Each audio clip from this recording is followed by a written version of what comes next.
Logo, TIES Center. Professional Learning Group Series, Building Inclusive Education Systems for All Students, Session 2. System-Wide Learning. Amy Howley, Ed.D. and Deborah Telfer, Ph.D. This webinar is the second in a series about what it takes for districts to be effective in their practice of inclusive instructional and organizational leadership. I'm Deborah Telfer, Director of the University of Cincinnati's Systems Development and Improvement Center, SDI Center for short.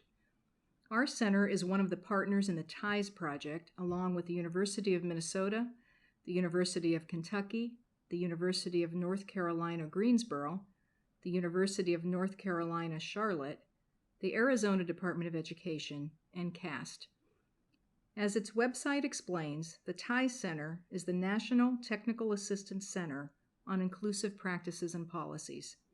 Its purpose is to create sustainable changes in kindergarten through grade 8 school and district educational systems so that students with significant cognitive disabilities can fully engage in the same instructional and non-instructional activities as their general education peers while being instructed in a way that meets individual learning needs. 8 planets in a line next to the sun on the left. This webinar addresses a critical set of leadership practices that have to do with getting an organization to work well, system-wide learning. Another name for it might be organization-wide learning. Everyone and all departments in the organization, that is the system, need to be learning together and evolving together in order for the organization to work well. The opposite of an organization that works well is one that is dysfunctional. Too many of us have seen what that can look like. If a system isn't engaged in an ongoing process of learning and improving, it's in grave danger of becoming dysfunctional. Text, the right unit for improvement work.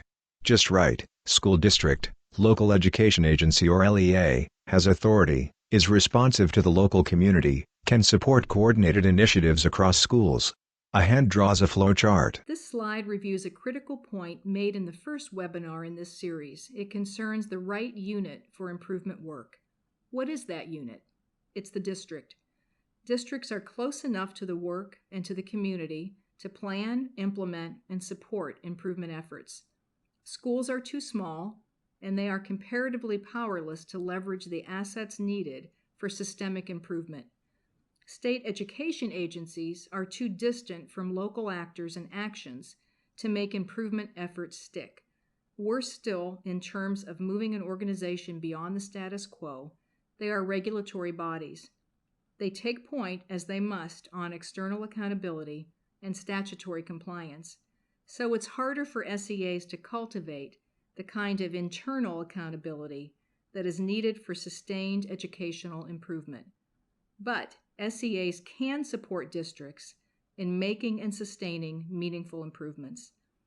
They do so by supporting shared work on the improvement of instructional practice and achievement, promoting a culture of shared accountability, and providing consistent structures for helping people put essential practices in place at all levels of the system. Text, why is it important?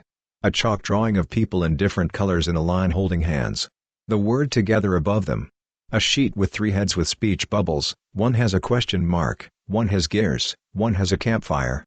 3 words below the images, collaborative, thoughtful, inventive. System-wide learning on behalf of systems improvement differs dramatically from compliance-based improvement. For starters, it's more inventive.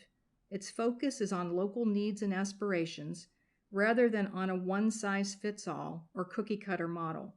It's about what we owe our children, our families, and our community.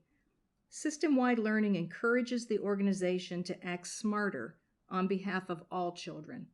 When it's done well, it empowers everyone in the organization to take responsibility for the whole system as well as for their particular roles in the system. Text, optional turn and talk number 1. At this point, your group might find it helpful to pause the video briefly and discuss the questions on the screen. In your experience of your current organization, whether district, regional service provider, or SEA, what do the professional members with lower levels of power and authority, for example, teachers, paraprofessionals, know about the system? What do these professionals need to learn and why? Text between the two questions. How is the system organized? What are its strengths? What are its weaknesses? Whom does it serve well? Whom does it serve badly? Next slide, system-wide learning in 4 parts. 1. Using focused improvement strategies. 2. Using data wisely. 3. Relying on evidence-based instructional practices. And 4. Engaging in systematic and collaborative inquiry. Easy to say, hard to do. Your group's answers may vary, especially if you are all from different sorts of organizations. System-wide learning, though, is founded on the use of 4 strategic practices with a strong basis in research. They are: 1. Using focused improvement strategies. 2. Using data wisely. 3. Relying on evidence-based instructional practices. And 4. Engaging in systematic and collaborative inquiry. We'll look at each of these in turn after a very quick look at the research footprint for these 4 practices. Here's the mantra: focus strategies, wise data use, evidence-based practices, and collaborative inquiry. Easy to say, hard to do. The practices are presented separately, but they work together, and what happens with respect to one of them ends up influencing all the others. The research footprint. Quote, a district's capacity to support ambitious instructional reform is the capacity to learn the substantive ideas at the heart of the new reforms and to help teachers and others within the district to learn these ideas. Spillane Thompson, 1998, page 4. Quote, administration is the direction of others in the pursuit of ends and by the use of means both selected by others. Management is the direction of others in the pursuit of ends and by the use of means selected by a manager. Leadership is the direction of others in the pursuit of ends and by the use of means that they collectively select. Ackoff, Addison, and Bibb, 2007, page 75. Educational improvement has been a professional concern for as long as there's been an education profession, 100 years or even longer. And much earlier than that, philosophers talked about it. But actual fixes to the system began to take place soon after the system was in place. These fixes are things we now recognize and take for granted. Many of these fixes were, in fact, very successful. The establishment of schools and districts and state education agencies. The fixes systematized American schooling. As the end of the 20th century approached, these fixes were, in fact, well entrenched. And by that time, it was natural for thinkers and researchers to address the system as a whole. It was a decidedly new way to think about educational improvement. This way of thinking, though, isn't about one best solutions, but rather about local responsiveness, accountability to one another, and mindful leadership of the whole enterprise. The quotes on the slide illustrate this newer sort of thinking. We'll unpack those quotes next. Spillane Thompson, a district's capacity to support ambitious instructional reform is the capacity to learn the substantive ideas at the heart of the new reforms and to help teachers and others within the district to learn these ideas. Spillane Thompson, 1998, page 4. 4 circles in a row, each pointing to a word below that sits above a marked line: idea, planning, strategy, success. A head with a representation is above each circle. Too often, reforms come from the top to the bottom, that is, from central leadership to the classroom teacher. And often, these top-down reforms don't work. Why? First, few at the bottom, where the real work of schooling takes place, understand the major ideas guiding the reform. District leadership, of course, can and should catalyze and guide the reform. But the reform the district supports must be understood clearly and broadly, and it must be embraced by those who implement it. Graphic of people in the colors of the rainbow sit on blocks in a circle, hunched over. A question mark is in the center. Text below, Spillane Thompson. A second reason that top-down only reforms don't work well is that the teachers and others who are supposed to implement the reform haven't joined district leaders in efforts to think about the problems the reform addresses. And of course, third, the implementers have not helped decide how to address the problems. Text, Spillane and Thompson. Light bulbs in white, red, yellow, and blue. The emphasis in the Spillane and Thompson passage is on the ideas involved. Useful reforms embed ideas about teaching and learning. So how can teachers and others who work with children use these ideas unless they make them their own? Spillane and Thompson aren't talking about how to do an improvement. They're talking about understanding what it really means. When everyone understands the reform, the improvement process benefits from what many see as optimal, a combined top-down and bottom-up approach. Text, Ackoff and colleagues. F-Law number 38. Administration is the direction of others in the pursuit of ends and by the use of means both selected by others. Management is the direction of others in the pursuit of ends and by the use of means selected by a manager. Leadership is the direction of others in the pursuit of ends and by the use of means that they collectively select. Ackoff, Addison, and Bibb, 2007, page 75. Russell Ackoff was a leadership consultant and theorist who didn't suffer fools gladly. His famous F-laws are the result of a lifetime of work with organizations. They explain how organizations mess things up, but with a lot of wisdom about how to push back against the mess. In this F-law, number 38, the point is who does what to whom. And on this basis, leadership isn't mysterious. It's pushback against incompetent administration and management, and it works to make organizations better when it actually exists. And leadership actually exists only when those to whom things are done decide why to do something, what to do, and how to do it. You might say that for Ackoff, system-wide learning is the foundation of leadership. Without it, the organization is clueless. Using focused improvement strategies across the system. Developing, implementing, and monitoring a small number of improvement strategies. 3 arrows in the center of a target. Using focused improvement strategies means developing and monitoring implementation of the focused improvement strategies. First, the focus in play here means a small number, 3 or 4 at most. Without focus, the organization has to deal with a lot of counterproductive noise. Many districts suffer from having too many improvement initiatives running at once. Second, full implementation across the system is the plan. Everyone needs to understand what that means. Third, monitoring requires development and systematic use of a small set of district-wide formative indicators. Otherwise, monitoring won't happen. Fourth, classroom practices need to align with the improvement strategies, and district leadership needs to plan for that alignment, guide it, and monitor it. Finally, these strategies aren't off-the-shelf products. The district needs to invent them to fit its own circumstances. Optional turn and talk number 2. At this point, your group might find it helpful to pause the video briefly and discuss the questions on the screen. What are the implications of focus for large school districts? For instance, districts with 25 or more schools, as compared to small districts, for instance, 5 or fewer schools. What assets might larger districts bring to the work? What assets might smaller districts bring to the work? What might be the challenges that districts of different sizes face? A clay-type image of a child looking up at an adult. Only the legs of the adult are visible. Michael Folan, who has studied ways to bring improvement strategies to scale, applies the idea of focus to state and national systems as a whole. So, he believes the principle of focus is independent of scale. Nevertheless, he also acknowledges that improvement is more complicated and takes longer in larger systems.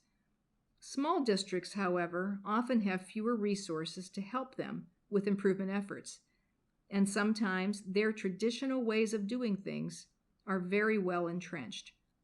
Larger systems are often more bureaucratic than smaller ones, so they often favor specialization over flexibility.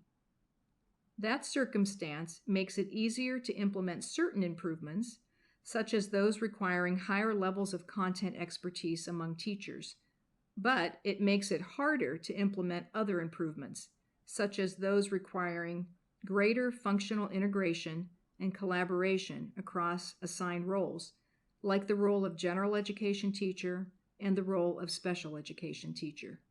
Text, using data well. Sheet of paper and paper on a easel with various graphs and pie charts. Thinking about school improvement strategies usually starts with collecting and analyzing data that reveal district needs, but that's just the beginning. To use data well as a system, all parts of the system need to learn to use data well. Leadership needs to set expectations for data use across the system, and it needs to ensure that everyone in the system understands how to collect, analyze, and interpret data. Using data to guide decision-making depends on these understandings, and data-based decision-making is also a skill set unto itself. A lot of learning across the system is needed in order for everyone to get to the point of using data well. Text, using data wisely, with the word wisely italicized and a bubble pointing to it that reads, use data to empower people, not to punish them. 2 overlapping circles. In the left circle, a box that reads, adults, teachers, parents, community.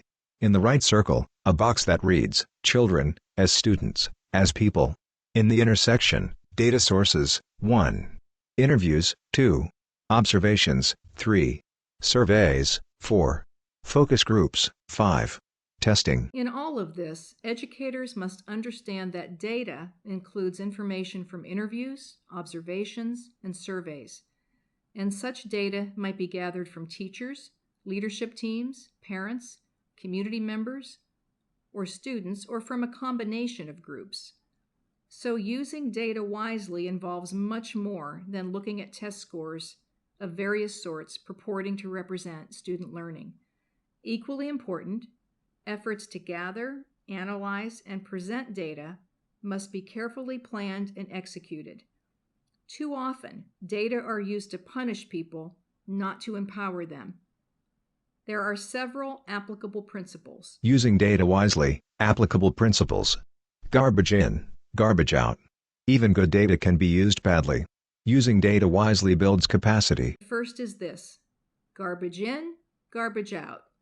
Poor data cannot be used wisely. The second is, even good data can be used badly. Using data primarily for compliance purposes is a bad idea, according to Michael Fullen.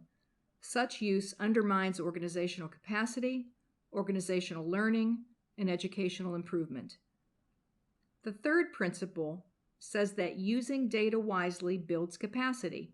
It does so by supporting system-wide learning, focusing attention on what really has an impact, and improving the quality of decision-making.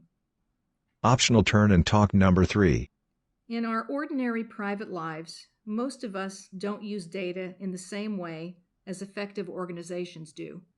Instead, we use conversations. We talk with one another about the things we experience and think about. And we use our conversations with family members and friends to make sense of things. At this point, your group might find it helpful to pause the video briefly and discuss the questions on the screen.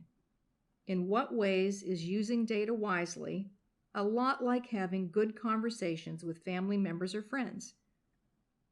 What kinds of data might support meaningful instructional conversations among teams of teachers?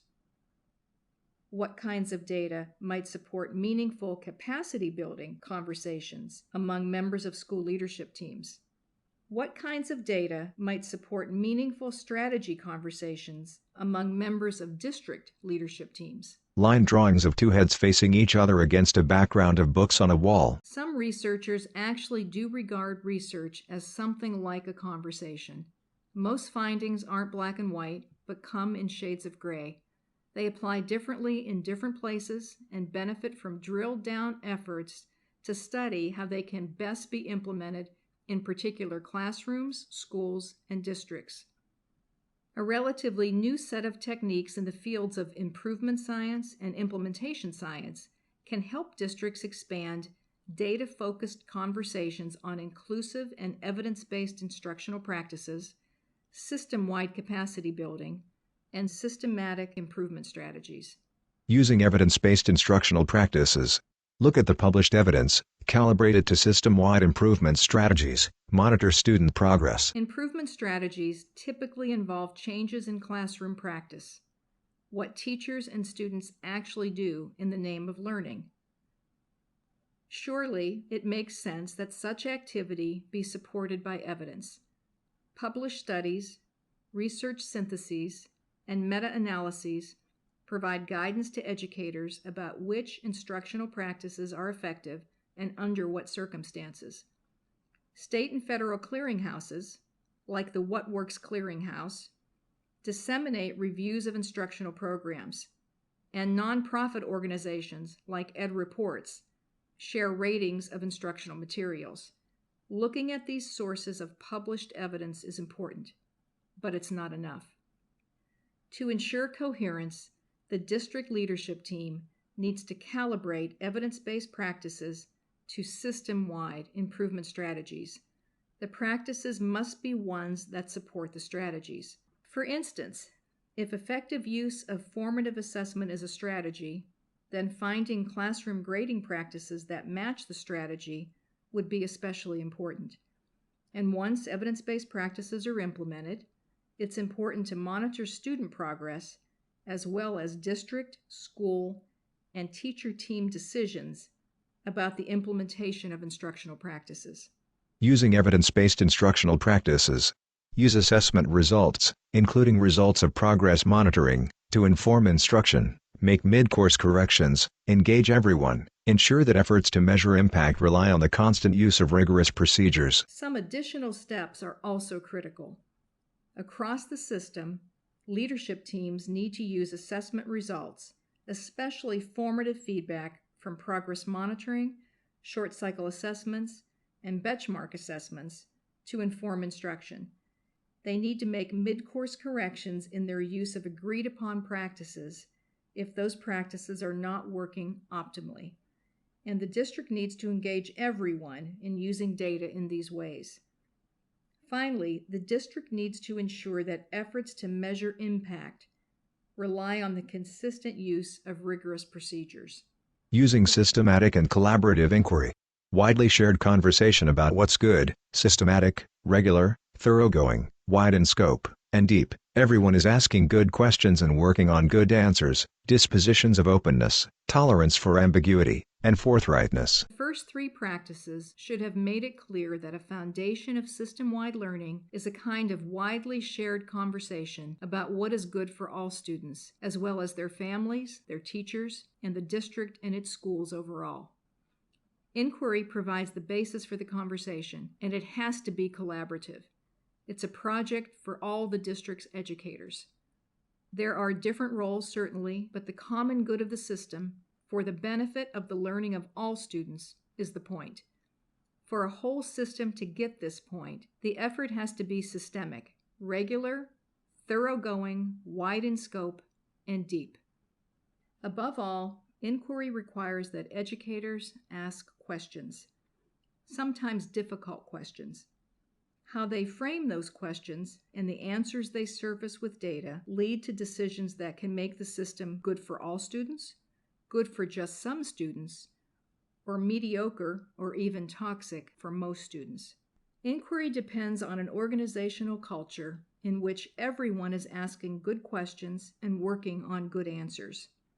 Dispositions of openness, tolerance for ambiguity, and forthrightness support and are in turn supported by a culture of collaborative inquiry. Optional turn and talk number 4. At this point, your group might find it helpful to pause the video briefly and discuss the questions on the screen. What, in your experience, are the challenges associated with efforts to create a culture of inquiry in K-12 schools?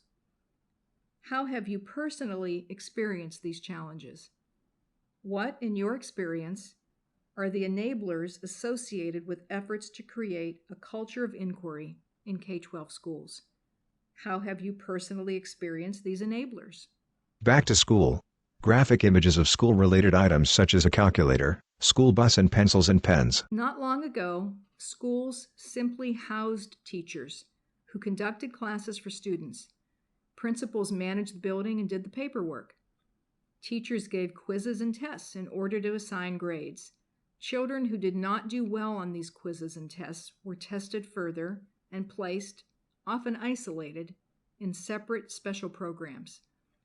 The system was being made bit by bit with guidance from state education administrators who typically had experience in big cities and big suburbs. Few others even saw the system. Parts of that culture still prevail in contemporary schools, and learning to see the system remains a challenge for many educators. Systematic and systemic inquiry as a collaborative project is still a very new experience for many educators. This work of seeing, improving, and guiding the system requires system-wide learning over the long term. Graphic of a teacher holding up a paper with star rankings and checkboxes. The first box is checked, 5 stars. Speech bubble, so what? Who is responsible for seeing and improving the system? Who is responsible for improving the focus, capacity, operations, and accomplishment of districts? It's the people in the district, notably the leadership teams, however they may be defined. One can fix the parts forever without ever seeing the system or addressing its improvement. For improvement to take root, for capacity to grow, the spirit of inquiry and collaboration needs to be cultivated. Inquiry, grounded in good questions, good data, and collaborative decision-making, has to flourish. It can't happen here and there, or in an isolated individual or team. It has to be seen as the way we do things here. The next webinars in this series will explore additional features of this outlook. Recap. System-wide learning entails these practices. Finally, here's a brief reminder of the main points in this webinar.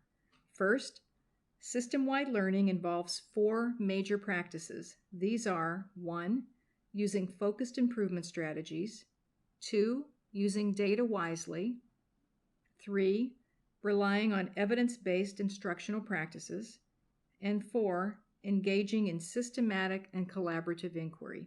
System-wide learning involves a cultural change in many districts, and it's a challenge in all districts. Second, system-wide learning involves a cultural change in many districts. And cultural change is labor-intensive, time-intensive, and sometimes painful. Finally, it's a challenge in all districts to establish and then sustain the norms, structures, procedures, and routines that support the collaborative inquiry needed for system-wide learning. Text with photo of diverse students and logos of sponsors. TIES Center is supported through a cooperative agreement, number H326Y170004, with the Research to Practice Division, Office of Special Education Programs, U.S. Department of Education. Project Officer, Susan Weigert. Opinions expressed herein do not necessarily reflect the position or policy of the U.S. Department of Education. The National Center on Educational Outcomes, NCEO, leads the TIES Center partnership. There are 6 additional collaborating partners: Arizona Department of Education, CAST, University of Cincinnati, University of Kentucky, University of North Carolina, Charlotte, and University of North Carolina, Greensboro.